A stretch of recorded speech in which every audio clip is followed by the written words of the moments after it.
Right, to reflect on Godfrey Lebeya's tenure as head of the Hawks, we're joined now by Security Strategist Andy Mashaile. A very good evening to you. Thank you so much for your time. I mean, we're talking here about a man of many titles, Advocate, Doctor, Lieutenant General Godfrey Lebeya, reflected on his tenure and offered insights into his milestones, challenges and achievement during his leadership. What's your reaction?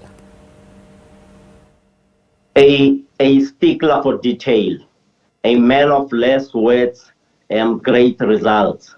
A man who would not be afraid to say, I don't have 100% staffing complement, but I'm able to produce 99.9% arrests or results as expected by the people of this country. Here's a man who understood the Pareto principle completely.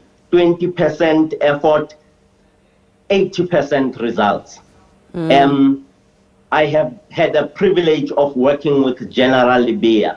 Last week, Monday, we were at Garden Court meeting with the National Anti-Corruption Advisory Council. Very, very focused General Lebeya in the contributions and very specific. I remember one of the things that he said, if you want to be successful, ensure that you have dedicated court dealing with the cases of DPCI, and I agree and support that point of view. I mean, when he stepped into his role nearly 7 years ago, he was described as highly respected within SABC. I mean, you also speak highly of him, having worked alongside him, and a man who came through the ranks and understood the phenomenon of organized crime, with his main challenge then being to undo what his predecessor, Burning and Tlemeza, had left behind. How would you say he's fared with what he's had to navigate with?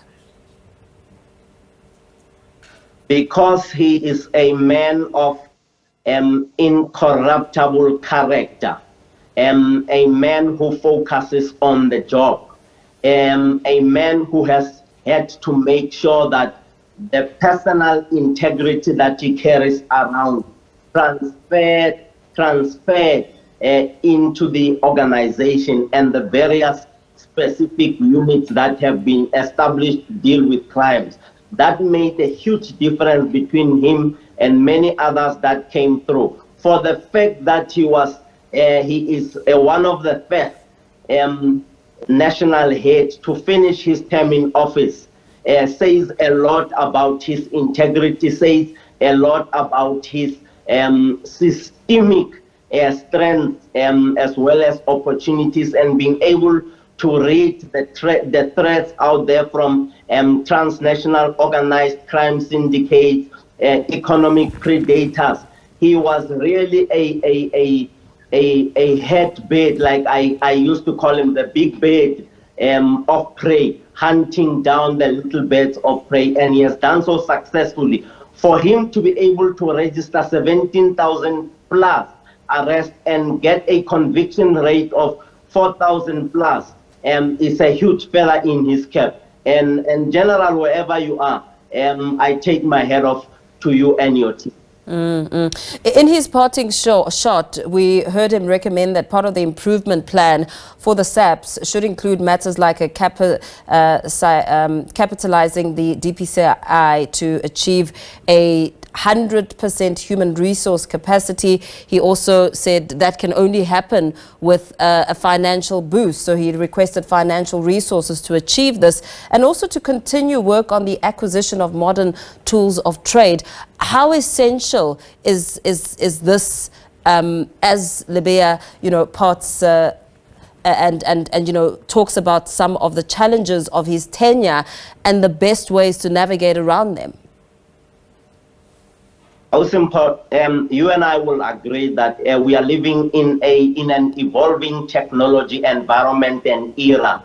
And in order for you to be able to do a successful job of reducing crime, particularly going after the scammers, particularly going after the cyber criminals, you would need from time to time to be in possession of gadgets and to be in possession of skills that would outdo and outsmart the criminals.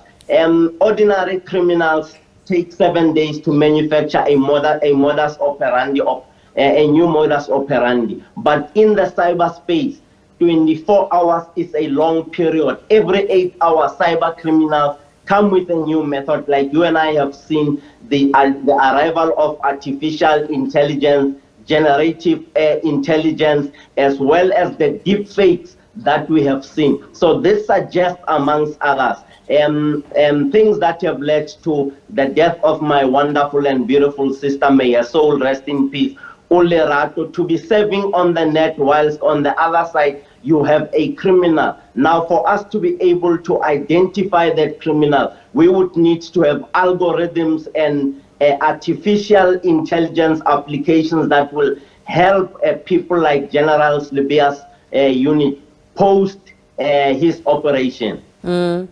As you speak about 30-year-old Olerato Mongale, we know that she will be laid to rest tomorrow. But of course, police are still looking for another suspect to hand himself over.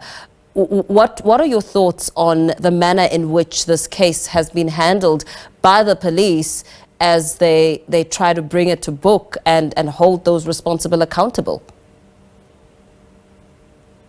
I am impressed with the speed with which they have gone out there, working hand in glove with your private security companies and members of the community. I am happy with the gelling in and the generation of trust between the communities and the police. And what happened down there in KZN also says to me that the police mean business, especially at this point in time where gender-based violence and femicide is on the increase.